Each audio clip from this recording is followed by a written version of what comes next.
I'm delighted to be joined tonight by two fantastic Exeter graduates who will be sharing their expertise and advice on job hunting with you all this evening. Thank you so much to Anna and Maria for giving us your time today. But before I introduce them, I'd like to quickly introduce the Alumnae Group for those of you who are not aware of who we are. So we exist as a group of female graduates from Exeter who want to inspire, engage and support female graduates. We were founded in 2011 by a group of female alumni in London, but we've grown every year since, and we tend to run annual events, and this is just the latest in a series of nearly a decade of work. We work to try and tackle the specific challenges facing women in their careers. And our events normally feature female graduates such as Anna and Maria.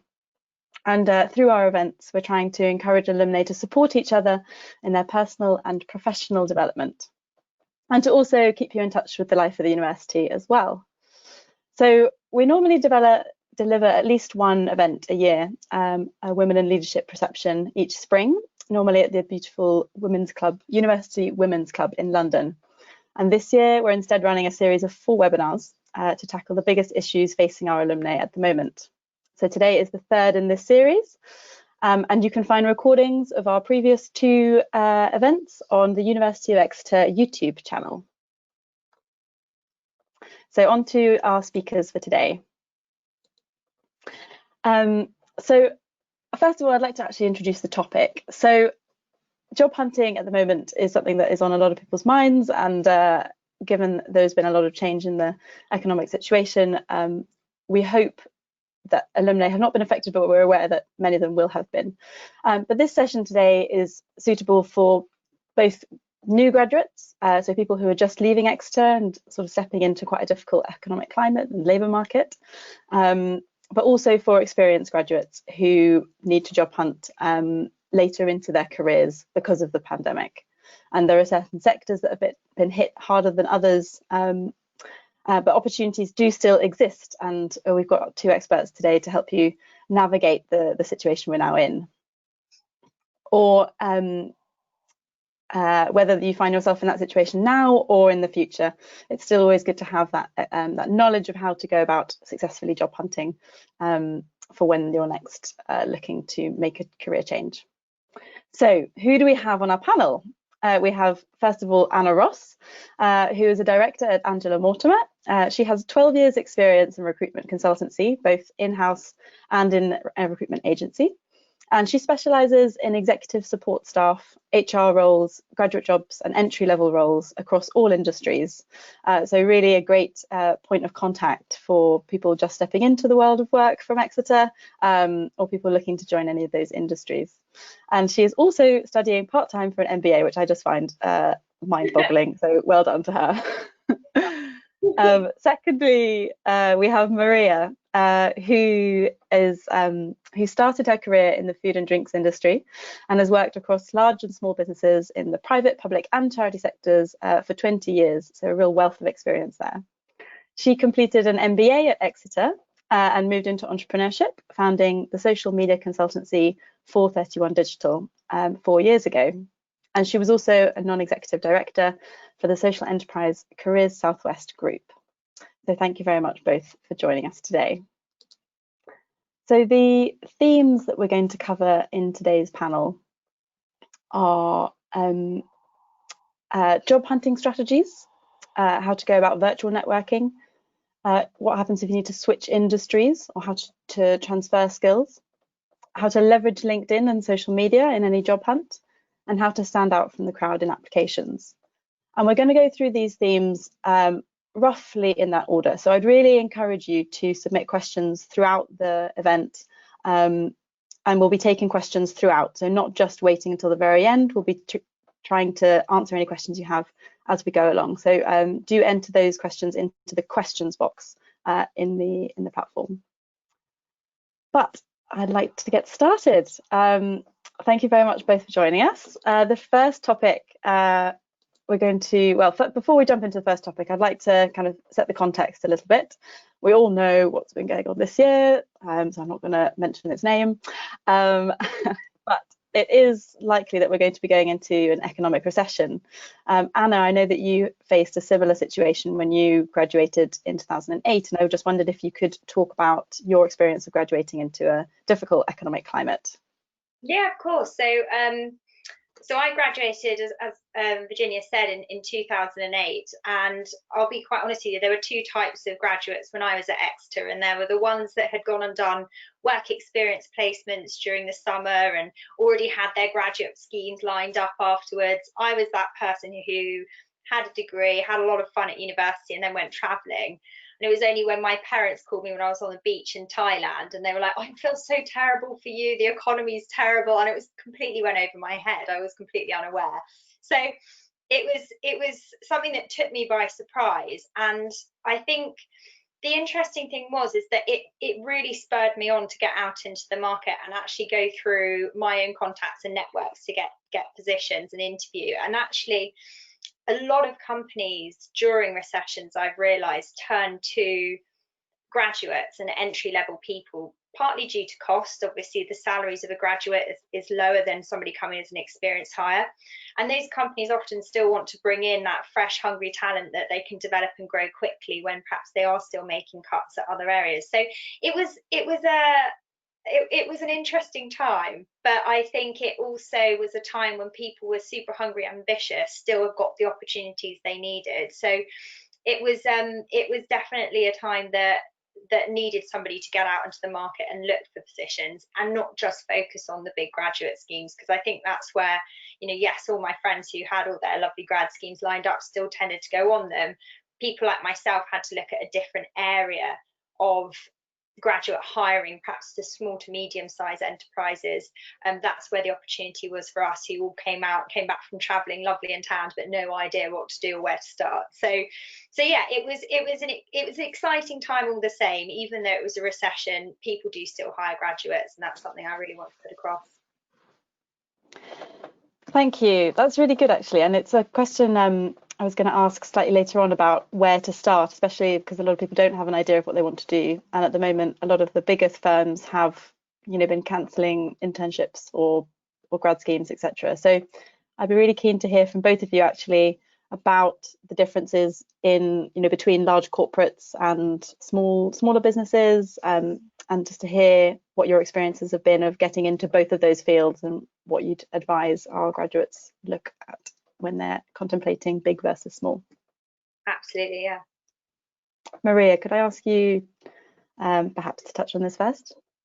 Absolutely. I mean, my experience is very much with SMEs. I didn't go off and do any graduate trainee schemes after graduating. I went into temping. That was my route into full-time employment ultimately. And what I loved about that was that it gave me a great breadth of experience in different organizations. And it also gave me a lot of responsibility in a very short period of time, because small businesses don't have the infrastructure there. They don't have the layers of management that the big corporates have. So if you go into an SME, then you will have a very good chance of getting a lot of experience in a very short period of time. And I used my time during my holidays as an undergraduate, and then after I graduated, to work my way around an awful lot of businesses, picking up experience, often in administration roles, to find out what I really enjoy doing. I think that's the other thing coming out with a degree. You often are not sure about what you want to do. And temping for me was a great way of experiencing a lot of different sectors and a lot of different roles, and a lot of different business cultures, to get an understanding of what it was that I actually enjoyed, because we have long careers these days, probably even longer going forward. And, it's really important to find something that you really, really enjoy doing. Great, definitely. Anna, did you want to comment on that same question?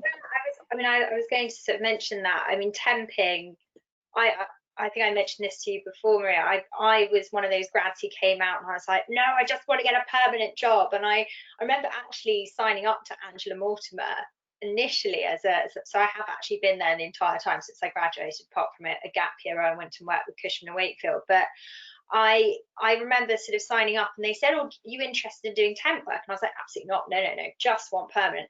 And I don't know, do I regret it? I've had a successful career, but I know a lot of people who went in temped on reception in a hedge fund or a private equity company, and now they work as an investor relations associate, or they've really flown in their finance careers because they've gone into an industry and a role that they didn't necessarily see themselves in. You know, bright graduate on reception, you're going to get a bit bored after a while, but they literally would go in, do that, and then fly in that company and progress their career that way. So I think, you know, temping is, as Maria very eloquently put it, it is a really good way of showcasing yourself to a lot of different businesses, but also learning about what industry may suit you and actually getting those amazing opportunities coming out of it and the progression within a company as well.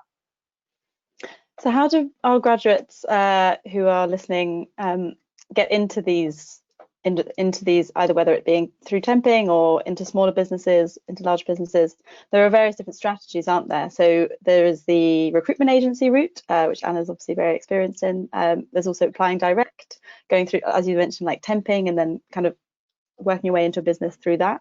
Can you talk about how the kind of application approaches or processes differ, and any tips for how to navigate the differences, because it can be quite overwhelming, I think, for some people to set out on a job hunt and see that all these different companies have different requirements for applications. Are there any kind of strategies you would suggest they go about? Well, we did a piece of research. So Angela Mortimer does a big sort of, I guess, like a survey at the end of every year and the beginning of the next year. So around sort of November time, actually quite soon, we'll be starting our survey period for next year. And we interview employers and we interview employees or job seekers as well. And one question we ask them is, you know, how do you go about finding positions? What's your, you know, preferred route? And actually, you know, the top 4 areas that people use are more related to kind of personal networks rather than applying to jobs directly on websites. As I think a lot of people are going to see at the moment, it's slightly soul destroying looking on LinkedIn, because they do clock up how many people have applied to jobs and who's got similar backgrounds to you, etc. So a good way of looking for jobs, I think, is A, your personal network, as I've mentioned earlier. Recruitment agencies scored the top. I mean, we obviously were interviewing people who've obviously registered with us in the past, so they're likely to use recruitment agencies. Staff referrals, massive part of it. Who do you know? Who do your family, friends know? Definitely an area to look at. Social networks, obviously Maria's definitely better qualified to tell you all about. And also work experience programs and internships. I started in recruitment in 2009. Really tough market, not many jobs, lots of applicants, you know, people not necessarily wanting to use recruitment agencies because obviously there's a fee as well. And actually a way we built great relationships with clients was offering them candidates as work experience placements. And of course, people will go in, you'll do a fantastic job as a work experience. You know, obviously a lot of the time they don't necessarily have the headcount to take someone on, but quite a few times we have seen people go in as work experience, then get extended onto an internship and then actually go permanent. So it's definitely worth looking at those routes, I think, in terms of looking for roles in the SME environment as well, because that way you find companies that you wouldn't necessarily know about from the big graduate recruitment schemes. Yeah, definitely. Maria, did you want to add anything on that?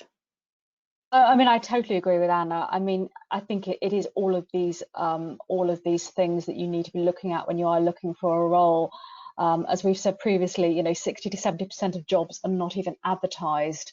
So there's very much that aspect of tapping into your network, making sure you've got a strong network, or at least starting to build that network, telling everybody you know, almost online and offline, what you're looking for, because it's quite likely that somebody will know somebody who is looking for somebody to fill a particular role. And, you know, even if it's only a short-term position, a project to get some experience with, it can be really, really worthwhile to do that and to get your foot in the door with organizations. But yeah, I would also highly recommend looking at agencies. I mean, that's really how I started out my career, getting temping work. They have phenomenal resources and can give you great guidance on what you should be doing with your CV, interviewing skills, all of these sort of things. So I think it's about accessing all of these resources that you have at your disposal. Brilliant. And I want to come back to this point around networking and using your contacts in a moment, but I'm going to take a couple of questions from the audience. So there's one question here from Lauren, is how do you find an appropriate recruitment agency? So I know there are different agencies for different industries. Anna, do you have a kind of a quick answer for that? From my own experience, to be fair, as I say, when I graduated midst recession, it was via a friend who was working for another recruitment agency that I got into it, because she was earning something like 40 grand with commission. I was like, right, I'm going to be doing that job. So she then introduced me to her company. They said I didn't have enough experience of the recruitment sector. They said go out and interview with some other recruiters, which looking back was probably quite silly of them, because obviously I've now progressed my career as a director. So thanks for passing me on.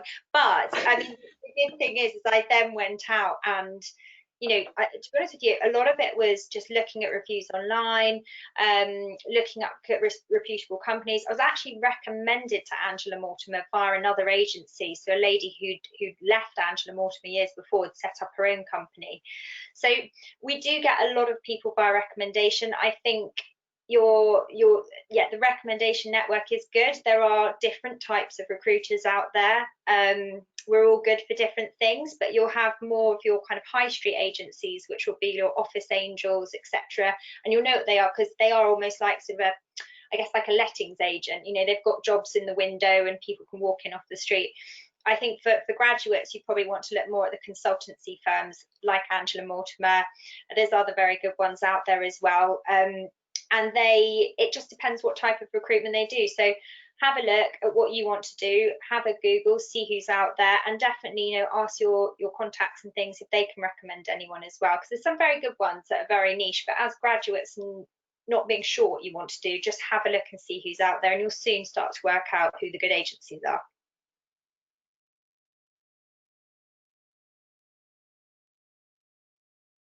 Oh. Lee, I think you've gone quiet. Oh, thank you. I just said thank you very much, and I got another couple of questions I'm going to bunch together before we start talking about networking. So I've got two questions of what advice do you have for someone who needs to re-enter the workforce after a period of absence? And there's another question about job hunting for people who are later into their careers, so sort of in their 50s even. I don't know if you can offer any advice on those questions. Maybe let's go to Maria first. Sure. I mean, I think in many ways it's not that different. It's about, you know, still being really clear about what you want to achieve at the end of the day, what role you want to do, what kind of organisation you want to go into. And then it is about, you know, again, you know, network. It is about talking to people from your previous life, perhaps, about what opportunities might be around, what they might be aware of in terms of areas for new opportunities coming up. I think, you know, definitely get some help with that CV. You know, CV styles change over the years. Definitely get somebody to help you objectively with your CV and make sure that you are pitching yourself right with that, using the right terminology and so on. But I think a lot of the time it can come down to having the confidence really to go back into the market. I think that's probably the biggest challenge when you are perhaps older. But you know what, you know, if you've taken time off to have children and so on, you've got an awful lot of transferable skills, and it really is about taking that, polishing it all up, and as I say, getting somebody to help you with that CV. But no, you know, how many careers is it they say we're going to have in our working lives these days? I think I'm on to at least my 7th or 8th. You know, we just keep on reinventing ourselves.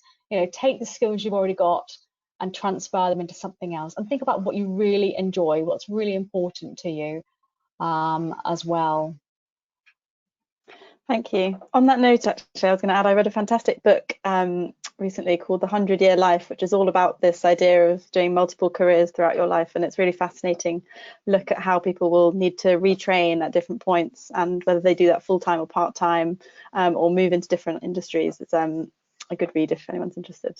And on the point about getting objective help with your CV, that's so important. I know that the Exeter Careers Centre, the Careers Advice Centre, do actually offer advice to graduates as well, so that's worth people being aware of if they are looking for some support on that front.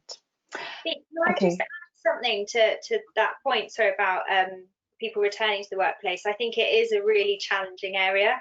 I think there are, certainly companies out there that are like, oh no, but you've not worked for X amount of time. How could you possibly come in and learn the job again? It is challenging. I'm being very honest in that in terms of certain companies. But in a positive light, I know when I was working at Cushman & Wakefield, who are a really large global property company, there was a huge push, particularly for getting women back into the workplace.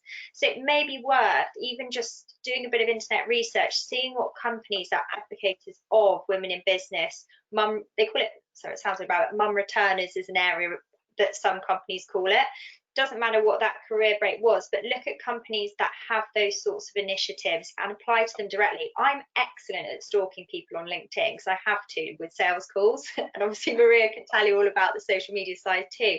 But have a look on there, who's posted the advert, who is working in the HR team, or perhaps somebody who can make a decision, and contact them directly. You do need to make yourself stand out, and that's the trouble, is that when there's a lot of volume and noise in the market from job seekers, you've got to make yourself stand out, and you've got to perhaps look at those direct applications, or trying to go that one step further than just applying. So definitely have a look online, see what companies really support women in business in particular, and then try and approach it that way, as Maria said, with a very much an updated CV, because they have, even in the 10 years I've worked, 12 years I've worked in recruitment, that what people want to see on the CV has changed hugely.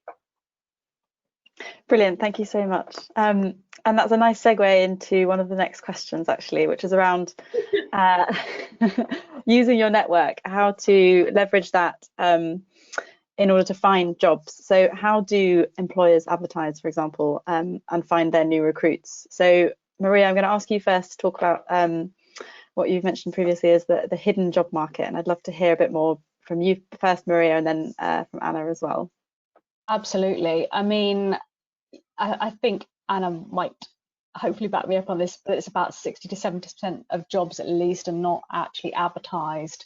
They are actually filled through somebody that the person who's recruiting will know, unfortunately. Often it's those old boy networks as well, I'm afraid. I think the best thing, and certainly as I'm in social media, LinkedIn is a real asset to anybody here looking to access that market. What is really, really useful with LinkedIn is that you can link to your second contacts on LinkedIn very, very easily. So if you're in a particular sector, you're in food and drink, you're in recruitment, you're in law, whatever, reach out to people in your space. Now, they may not be recruiting right now, but if your LinkedIn profile is fully completed, you make it clear that you are looking for roles and so on, then you are bringing yourself to the attention of people who might, if not now, then in the future, be looking to recruit. And if they're not, then they might know somebody who is. So there is also the facility through LinkedIn to put, there's a little on your profile image, there's the ability to put there open for work, which you need to go into your settings and change. But that can be a really great way of bringing yourself to the attention of your network, and also to the attention of recruiters, because the other side of LinkedIn that Anna will be using is the recruiter side of it. So recruiters will go into LinkedIn and they will draw up short lists of people from the database that is LinkedIn. So LinkedIn can be a really, really helpful tool for you.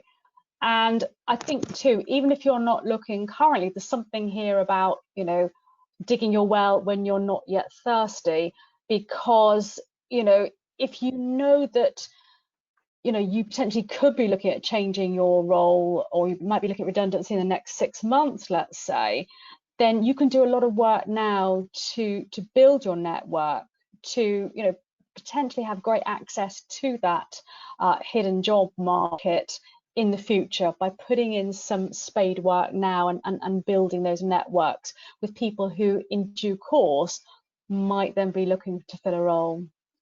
Yeah, that's a really good point, actually, Maria. I was going to mention that. I know a lot of certain industries, and I know that's something I'll come on to later, but certain industries that are not going to be recruiting at the moment, that they have cuts, there's not capacity to take people. But interestingly, I've noticed some of the bigger names within that actually advertising to join their talent network. So recruitment companies, businesses learned from the last recession that it was terribly damaging to their company to stop recruiting altogether and lose their employer brand. In particular, actually at Cushman, I noticed in the surveying jobs I was recruiting for, there was literally a deficit for surveyors who had 2-year post-qualification, because quite simply the big companies weren't taking people through to the graduate scheme. There generally was a lack of people who'd actually got to that stage in their career. So a lot of companies now have started creating these talent networks, and it's well worth getting involved with them. And as Maria said, even if you're in a job at the moment and you're not, you know, you're happy, it's worth connecting with companies, following them on LinkedIn, being active, replying to what they're doing, etc. I mean, I say that with a pinch of salt. You don't want to be all over their media and get yourself sort of banned or blacklisted, but it's very much using that sort of approach of just keeping your name in there with a company. And I also noticed, I know you mentioned, gosh, what was it? I just put a note down. In terms of the network, that was it. It was people's personal networks. So again, you know, when I was at Cushman and Wakefield, there was actually a big onus on not just looking at, you know, one of the partners' son's friends to come in and do work experience or get those positions. There's a huge push by companies at the moment in terms of diversity and inclusion. And for that, that's a great thing for people who are job seeking at the moment who may not have that network, because it's kind of a symbol that companies want to have a diverse portfolio of people, not just people who are friends of people or family members of people who are already in the company. So I think that'd be interesting to see how that develops over the next sort of couple of years, 3 years, 4 years, because it's still quite a new area, but certainly positive for people looking as well. So there is still the old boy network, but I think a lot of businesses are trying to avoid that as well.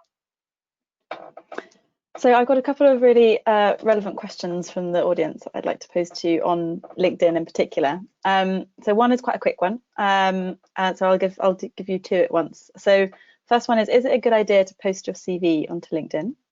And the second question is how do you connect with people on LinkedIn that you've never met? I feel really awkward trying to add people. And this is linked to another question about somebody who's new to the UK, for example, or new to a country, and does have to reach out to people they don't know. Doesn't have, you know, like the old boy network. I hate that phrase. Oh, and concept gets really riled up. So how do you connect with people on LinkedIn without that feeling of awkwardness? Maria, do you want to go for it? I think going back to the first one about putting your CV on LinkedIn, I don't think you would necessarily put your entire CV on LinkedIn. You need to, there are certain elements of LinkedIn that are really key, and the most important thing is the headline. So that's the bit that people like Anna will look at when they are going through a list of people looking for the appropriate experience for roles. So it's important to have a very professional headshot. And a cover image and the headline. I would say, Anna, hopefully you agree on those, but the headline, the most important thing. But do not put your entire CV on LinkedIn. It's much more than that. Look at, if you want to build it out, look at getting recommendations for your previous work, get endorsements. All of those kinds of things will be much more valuable than going back to your work experience when you were 18, for instance. So it's more of an edited highlights, I would say, you know, and always have the end in mind, you know, rather than just, you know, dump everything you've ever done on LinkedIn. But the headline, I would say, is the headline and a professional looking head and shoulders shot. I'd say the two most important aspects of LinkedIn. Yeah, I think not being on LinkedIn these days, to be honest with you, can be quite damaging. I think a lot of people will expect somebody to want to be part of the professional network, no matter what industry you're within. So I think, you know, you're quite right. It's about having a succinct and clear profile. But no, I think you saw my face. You definitely don't need to put your CV on LinkedIn. You know, LinkedIn is a summary of what you've done. I think one of mine, I think I briefly went to work for another recruitment company. It was a lovely company. It was only because I got then called back from Cushman & Wakefield that I left quite quickly. And I don't think, no, maybe it is on my LinkedIn, but you don't, if you've done lots of little jobs, you don't need to have them all on there. It's just, as you say, a summary of what you've done. And as Maria said, it's about having that headline to really catch people's attention as well. And I think the recommendations are a lot more valuable to us than this. I know that, I think it's the endorsements you mentioned. I haven't tended to look at that so much in the past, but certainly even if it is hospitality that you've done whilst you're at university, if you get your manager to be, if they're on LinkedIn, if they can put something on there about you, fantastic. So definitely I think the recommendations part is really important. And thank you, that's really valuable advice.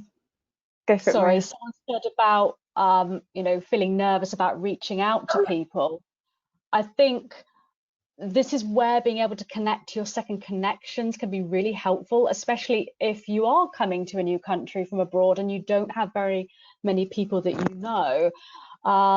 If you are just connected to the people you've been with at university, perhaps somebody who was your boss on an internship, it makes it a lot easier for you to look at their second connections and to invite that person to connect to you. Obviously, this helps a lot if you are clear on what sector you want to go into. You know, if you want to go into law or you want to go into hospitality, it'll be very easy for you to just simply invite to connect, a second connection, i.e. somebody who is already connected to somebody else that you know, because that second connection gives you credibility in itself. Don't bother putting a covering email saying, I'd like to connect to you. Literally just invite them to connect, and just gradually start building up your network. And people will see that you're connected to certain key people that they know, and they are more likely to accept your invitation to connect. So that's a good way, I would say, to start off building your network on LinkedIn. Brilliant, thank you so much. That's really helpful advice, especially the point I think I took around not putting absolutely everything on there and just putting the highlights. So on that note, I'd like to ask you, first of all, Anna, and then Maria, about what is a recruiter looking for? Kind of what are the do's and don'ts? There's a question in from one of the audience about how to make yourself stand out. And that's something I think is really important at the moment if we do see a greater number of people looking for work. So how can our graduates stand out and show that, demonstrate that either through LinkedIn or even in interviews and applications? Absolutely. Well, actually, funny enough, I was on a training session just before this with some of our graduates that we have coming through at Angela Mortimer, and it was all about, we call it something strange like ABT, but essentially it's when you spec a candidate into a company. And it also goes back to Maria's point about the headline that you want, that first impression that you want someone to make. And I think it's almost like, I always get these age-old debate. Do you put your education at the top of the CV or do you put it at the bottom of your CV? Everyone has a different opinion on it, but I think it's like, what sells me most? What is my USP, the thing that makes me different and great? If it is your work experience and your most recent job, you might want to have that at the top, being like, this is what I did in my most recent job. If it is that you got a first class degree, don't worry, you don't need to have first. If you're really pleased with what you did in your degree, then have that at the top of your CV. So think about what makes you unique and make sure that that's definitely pulled up and is clear. I'm not a fan of photos on CVs. I don't personally think it's a good idea, especially in the D&I situation at the moment, D&I movement. So I would recommend having that headline strapline, as you do on LinkedIn, at the top of your CV. You can do what you want in terms of whether it's experience first or education first. If you have a gap on your CV, it's absolutely fine to just put, between this date and this date, whatever it might be, caring for an ill relative, sabbatical, time out to raise a family. You might have done some extra qualifications in that time. You can put that at the top of the CV. So I think what I'm trying to say in a rather long-winded way is that there isn't necessarily one way fits everybody. It depends who you are, what your experience is, what you want to put across to employer. I would say, certainly if you are looking to apply to more corporate companies, try and keep your CV quite neutral. A lot of times I get fancy PDFs with lots of colour and all sorts of things on it. That it doesn't necessarily go down well with companies. You can't necessarily just make yourself stand out by having a very wacky CV. It's more what's on the CV that matters in the content. That said, if you're applying for very creative jobs, absolutely showcase what you can do. But I think it's very much a case of, who you are, representing what you want to put forward to clients very clearly and concisely. And don't, if you are somebody who's an experienced alumni, don't go on for more than, I'd say 3 pages is fine. It used to be you have to have it on 2. 3 pages is fine, but when you start going 5, 4, 5, 6, it's too long to try and summarize it. Great. Yeah, Maria, I did think you want to? just agree with that. I mean, I think everybody is so individual in terms of their experience and their university experience too. And it also depends on where you are in your career. If you are a new graduate, then probably you would put your education at the top and all the activities you've been involved with there. But if you're more established in your career, then you would certainly want to pull out the threads from your experience. And it always used to be, I don't know whether you still like this, Anna, that it used to be more about the achievements in each role rather than just listing your responsibilities. Yeah.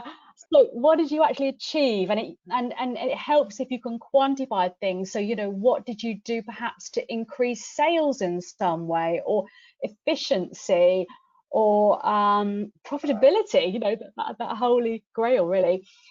Things like that you can pull out from any experience you've got. Those things are usually quite eye-grabbing. So make a feature of those rather than I did this and I did that. It does make you stand out, I think. When I've seen CVs, when I've been recruiting myself, it's much more interesting to see the value that somebody's added to a business rather than just simply a list of their job description, really.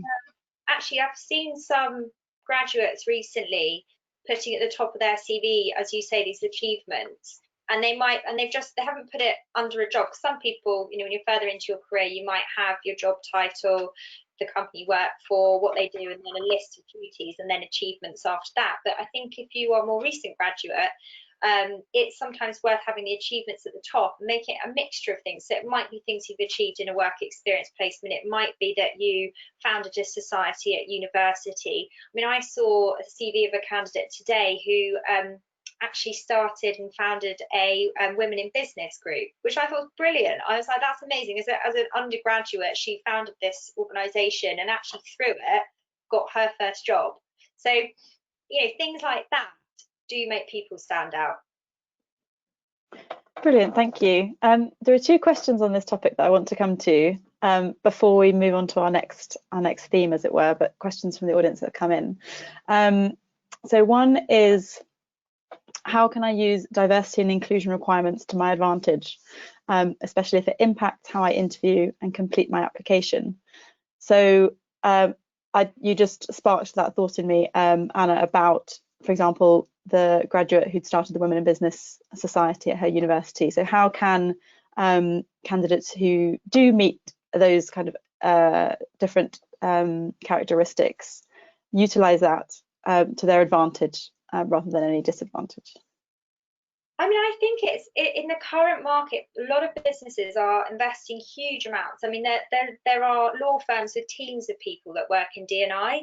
So I think it's very difficult to say whether there's a particular way you go about applying to something differently. I think it's more that actually the opportunity is there now. And if you, again, it goes back to when we were talking about people returning to work, you know, look online, what companies promote that and really promote it, because there's a lot of people that pay lip service to D&I and actually don't follow through for it. But if you do research online, you should find companies that very much do promote that. And, you know, it's the application process should essentially be fairly similar for anybody applying to the role. The whole idea is that, you know, everyone has the equal opportunity of that position essentially. So I think have a look, definitely see what companies out there very much promote it, and target those companies yourself, but apply as you have before, and you know, if you're the right person for the role, you should get it. Brilliant, thanks. There's another question linked to this topic, and then we will move on to the theme. So it's from somebody who's been on furlough for most of this year. Would you say that would be a deterrent to hiring companies when compared to other candidates who have been working throughout 2020? And if so, what would you recommend to overcome that? Not at all. I've been on furlough this year. I'm still on part-time furlough. Like, do not worry. There are so many good people. I mean, as soon as business picks up, we're going to have a field day in recruitment, because there's so many great candidates out there who weren't available before, and suddenly they are. And, you know, a lot of people who are perhaps come from the events industry who are looking to change, and they've got such transferable skills. I mean, it's, you know, it's brilliant. We just, you know, the job market is steadily picking up. It's nowhere near where it used to be, but as soon as it does, you know, people who've lost their jobs or been on furlough the last few months, you know, life's gone on pause for a bit. Look at it that way. You're still a great candidate. You've still got good experience. Things will pick up again, and people will not judge you for that. I don't know if Maria agrees. I think we were both shaking our heads. No, I absolutely agree, Anna. I mean, at the end of the day, I mean, yes, so many people have ended up on furlough this year through no fault of their own. I mean, it's just, you know, simply you've been picked really for the business to be able to make that cost saving. I don't think anybody is going to hold that against you. I mean, I'd be horrified, I think, if I heard examples of where it had been, you know, but I think it's just so commonplace now. I think it would be hard for that to be the case. Yeah. Great, I'm glad to hear that. That is good news for our graduates who've been on furlough. So that links quite nicely to the next topic, which is about switching industry and using your transferable skills. So there's some questions from the audience as well about how to move from industries that, for example, that have been more affected by the economic situation than others, and how they can use those skills elsewhere, or how they could go about transferring into a different sector where, for example, they might not already have contacts in that new sector. How can they go about that? And particularly there's a question about how to avoid returning to square one. I don't know if perhaps Maria, could we start with you? Just, I know you've had experience of switching industries, so I wondered if you'd like to answer first, and then we'll go to Anna. Yeah, I think it's more called the pivot now, isn't it? We pivot. Goodness, I don't know. I mean, yes, I've pivoted many times in my career. You know, I started out studying law, and didn't go on to do my LPC. I went into the Temping. I spent 10 years working in the drinks industry in export. Had a great time with that, traveling the world, doing trade shows, etc., etc. I then used my MBA to pivot because I wanted to move more into strategic general management. So that's how I acquired the skills that I felt were going to be required for that. That I then did. I moved into senior leadership roles in professional services and food and drink. I think it's about looking at what, again, you know, what is the goal? What do you want to pivot to? And how does it relate to what you've done previously in terms of those transferable skills? I think that is quite key in terms of drawing out the themes from what you've done previously, and also looking at, do you need to potentially gain some additional qualification or training to enable you to make that pivot? That's something that I've always found to be fairly key, you know, whether it is actually, you know, a proper, you know, qualification like an MBA, or actually these days, whether it's about gaining additional skills through, you know, something like Coursera or even Future Learn, which of course Exeter is involved with. So there are different ways, I think, that you can get the additional skills and qualifications that you need. But I think that, you know, I think the theme of the evening has been very much, you know, look at what your end goal is really, you know, where you are now and where you want to be, and then look at how you might successfully do that transition, what is going to be required really in terms of training and so on to get you there. But certainly, you know, I would say no experience is ever wasted. I was talking to somebody who's just about to graduate from Plymouth only this week, and she's taken on a job as a Deliveroo driver. And I said to her, there's nothing wrong with that. I said, you're doing something constructive. No experience that you ever do is going to be wasted, you know. So I think that, yeah, it's very much a case of where you are now, where you want to be, and looking at how you can fill that gap in between, really, in terms of training and experience. Yeah. Yeah, I'd agree. I think you need to look at your own experience and evaluate what skills you have, what elements of the roles before you've enjoyed. And actually speaking with recruitment consultancies such as us, we're quite good at doing that. I mean, it's very difficult. If someone comes in and they've been, I don't know, trying to give an example here.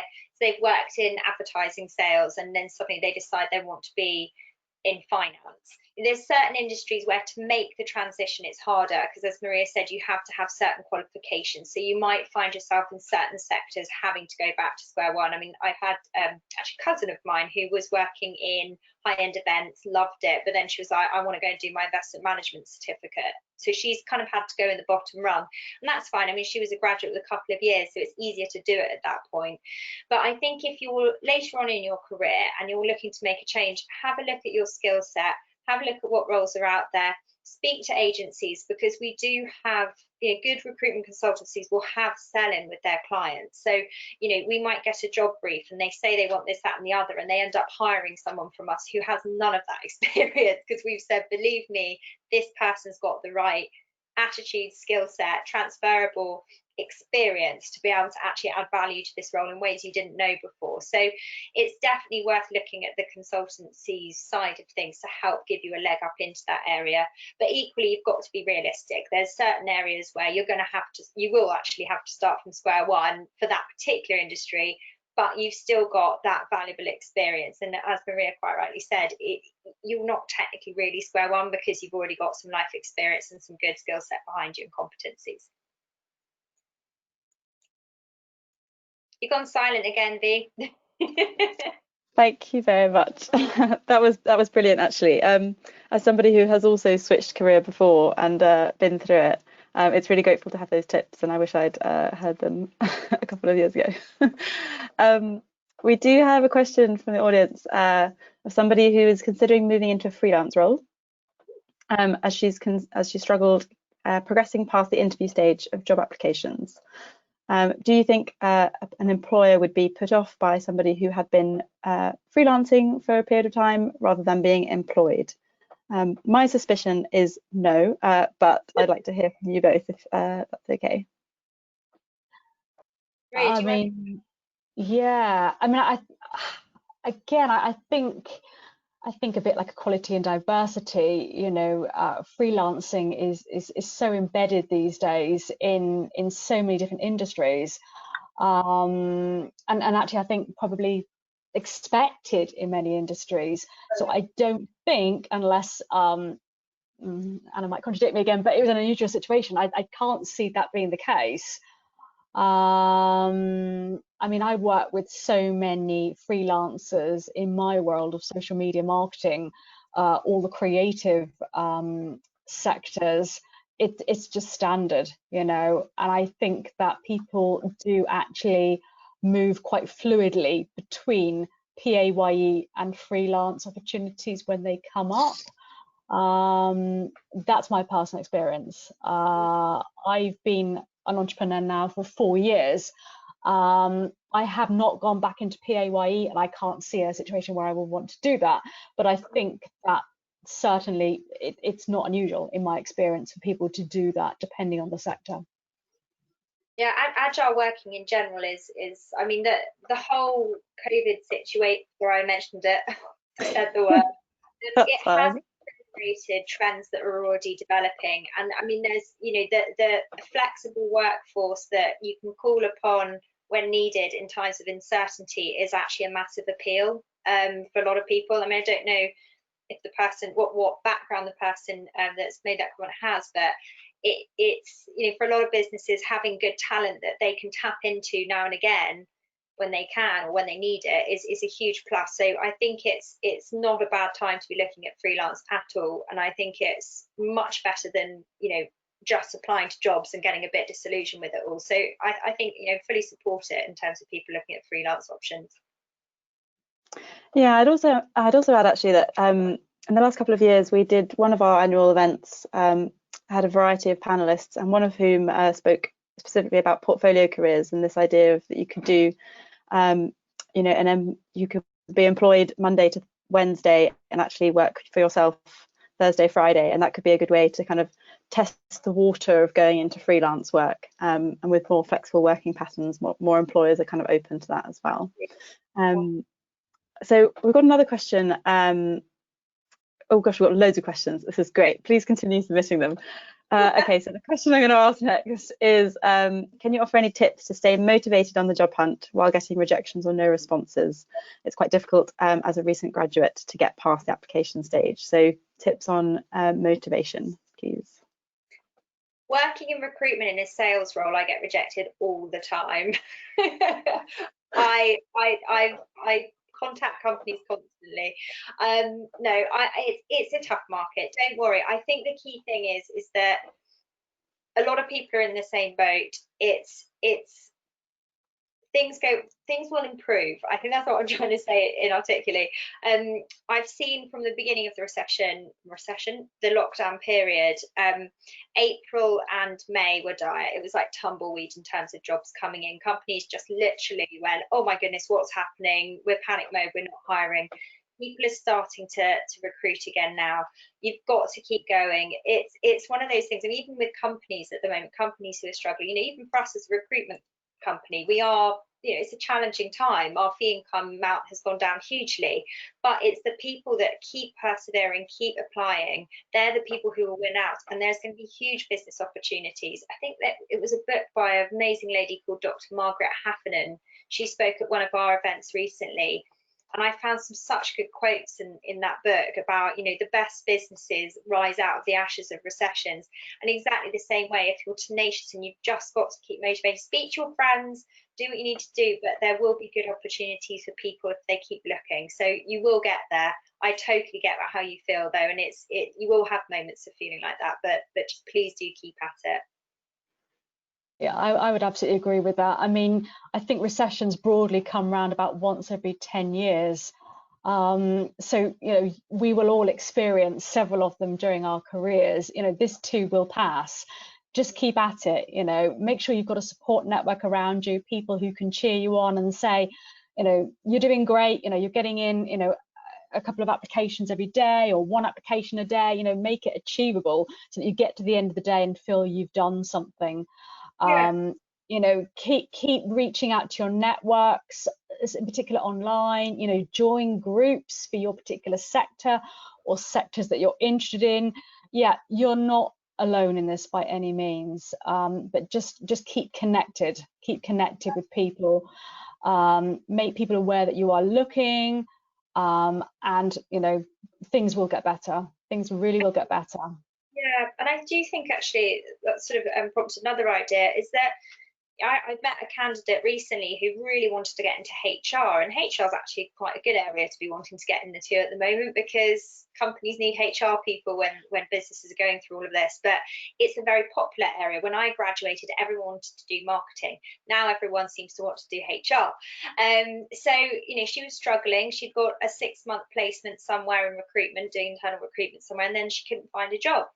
And so rather than sit on laurels, she was like, I want to do HR, but I'm going to take the sales role working with oh gosh, I can't remember which. It's one of the food, like Gusto or something like that.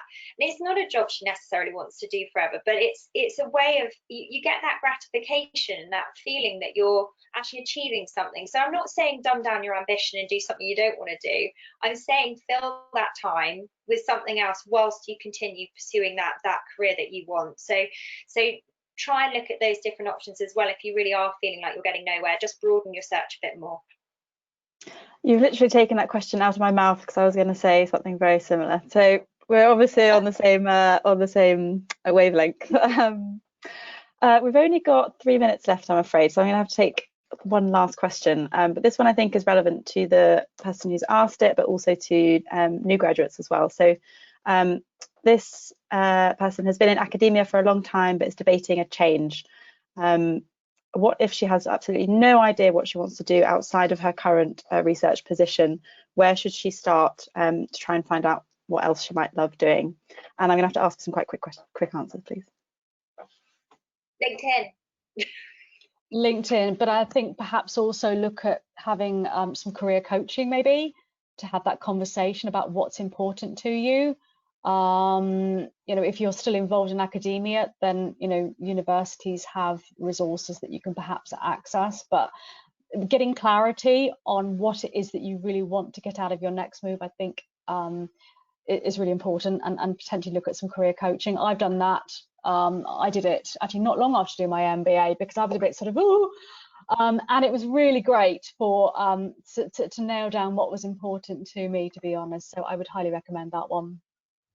Yeah, and I think it's a general interest, as I say, in terms of what's out there. You know, you can, when you're in a career path and you're in a busy job, it's very hard to know what else is going on outside your bubble. So as I say, I sort of just like threw LinkedIn out there. A careers coach, anyone, speak to anyone, be interested in what other people do. I mean, I'm constantly interested in what other people do, and it's generally not because I want to try and get in there with their company and recruit for them. I just generally fascinated with what people do. So take an interest in what's out there, take an interest in other people, and you'll hopefully then start to build a kind of clearer picture about areas you may be interested in, and then you can explore those as different routes. Thank you so much, both. I would definitely agree with that. I'm a big fan of just messaging people and saying, I'm really interested in that particular role that you've done. Could I ask you about it? People are always very flattered and love speaking about themselves. So I could definitely advise that as well as a good route to expand your network. Right, we've only got 1 minute left, so I'm just going to wrap up and tell you a bit about the next events we have coming up. But I'm really sorry to anyone whose questions I haven't been able to answer. I'm so thrilled that so many people are watching and engaging in the session. So a big thank you for joining, and I hope you'll also join us for our next event, which is on the 4th of November, so 2 weeks from now, and is on lessons in leadership from the COVID-19 pandemic. That'll be the last in our series of webinars for now, but you can also watch and look back on the previous ones. So we have, if we have the next slide. So the previous events that we've done, the first one was on surviving and thriving in challenging circumstances, which was all about resilience. We had 2 brilliant speakers, one an adventurer, talking about her own personal resilience sort of in the Arctic, but very transferable to current situation as well. And then our second event was about navigating redundancy from consultation to departure. I really hope people won't need that, but just so you know, it is there if you do need it in future, and they're on the University of Exeter YouTube channel. I also want to plug, if you haven't already, please do join our LinkedIn group. Just search for University of Exeter Alumnae Group, brackets, female graduates. I know there have been some men joining us today in the event. The group is generally for women, but we're an inclusive bunch, so don't let that put you off. And with that, I think we're going to close the event. But a big thank you to Anna and Maria for joining us, and to everyone in the audience as well. I hope you found it useful. I certainly have, at least anyway. So a big thank you to everyone. Thank you.